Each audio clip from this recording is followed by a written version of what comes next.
Assalamualaikum warahmatullahi wabarakatuh. Baiklah, kita akan melanjutkan membahas materi kemagnetan, khususnya gaya Lorentz pada kawat berarus listrik. Materi fisika kelas 12. Apa itu gaya Lorentz? Gaya Lorentz adalah gabungan antara gaya elektrik dan gaya magnetik pada suatu medan elektromagnetik. Gaya Lorentz ini timbul karena adanya arus listrik dalam suatu medan magnet. Mari kita lihat gambar berikut. Di sini ada dua buah magnet batang. Di sekitar magnet ada medan magnet yang arahnya dari kutub utara ke kutub selatan atau ada induksi magnetik. Kemudian kita taruh sebuah kawat yang berarus listrik di dalam medan magnet ini. Maka kawat ini akan mengalami tarikan atau dorongan. Tarikan atau dorongan yang dialami oleh kawat inilah yang disebut dengan gaya Lorentz. Gaya atau gaya Lorentz itu termasuk pada besaran vektor. Apa itu besaran vektor? Ya, besaran yang punya nilai dan arah. Sekarang kita tentukan kemanakah arah gaya Lorentz. Arah dari gaya Lorentz ini selalu tegak lurus dengan arah kuat arus listrik dan juga induksi magnetik. Untuk menentukan arah gaya Lorentz, kita bisa menggunakan aturan tangan kanan atau kaidah tangan kanan. Kita ambil tangan kanan kamu, kemudian kita susun tangan kanan kita seperti pada gambar ini. Antara jempol, ibu jari, dan jari telunjuk, dia saling tegak lurus.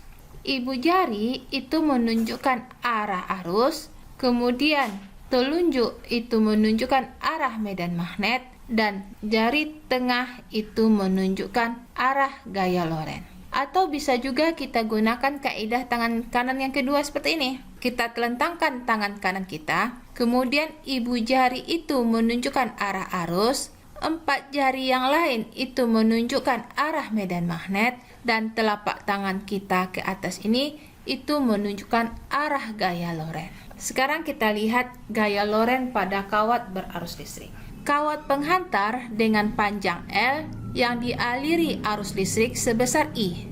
Kemudian kawat tersebut diletakkan pada daerah yang dipengaruhi medan magnet.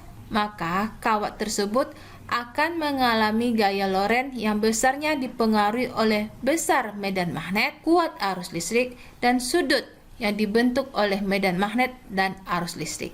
Sehingga gaya Lorentz pada kawat berarus listrik itu dapat dirumuskan dengan FL sama dengan I kali L kali B. Perkalian silang antara dua buah vektor itu menghasilkan sin. Jadi FL itu sama dengan I kali L kali B sin alfa.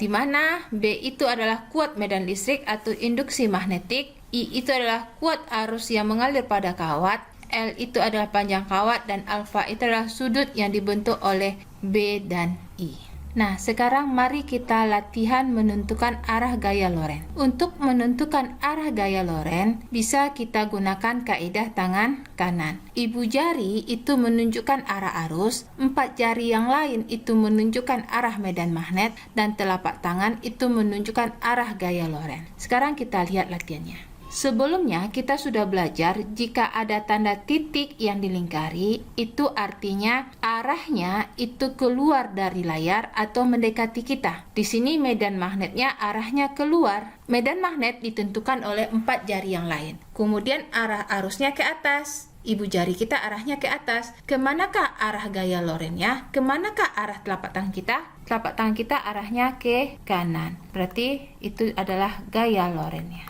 Kita lihat lagi soal ini. Jika arah arus itu keluar, kemudian empat jari yang lain arahnya ke kiri, maka telapak tangan kita arahnya kemana? Ke bawah. Berarti gaya Lorentz-nya adalah ke bawah. Sekarang kita lanjutkan. Jika arah arusnya itu keluar, kemudian medan magnetnya itu ke kanan, kemanakah arah telapak tangan kita? ke atas, berarti gaya lorennya adalah ke atas. Sekarang kita lihat B ini. B ini ditandai dengan tanda silang yang dilingkari. Kemarin kita sudah belajar, tanda silang yang dilingkari itu artinya arahnya masuk kepada layar atau menjauhi pengamat. Sekarang B-nya silang, berarti arah B itu masuk kepada layar, kemudian I-nya itu arahnya ke kanan. Maka telapak tangan kita arahnya kemana? Ke atas, berarti telapak tangan itu menunjukkan arah gaya loren. Sekarang kita lihat lagi. Jika arah arusnya itu silang, berarti ibu jari kita itu arahnya masuk.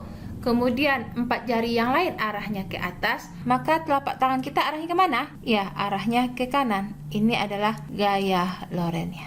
Telapak tangan menunjukkan arah gaya loren. Jika B-nya tandanya silang, B arahnya masuk, kemudian arah arus itu ke bawah, maka gaya lorennya adalah juga ke kanan. Sekarang kita lihat lagi. Jika arah arus itu masuk, kemudian arah medan magnetnya ke kanan, maka gaya lorennya adalah ke bawah.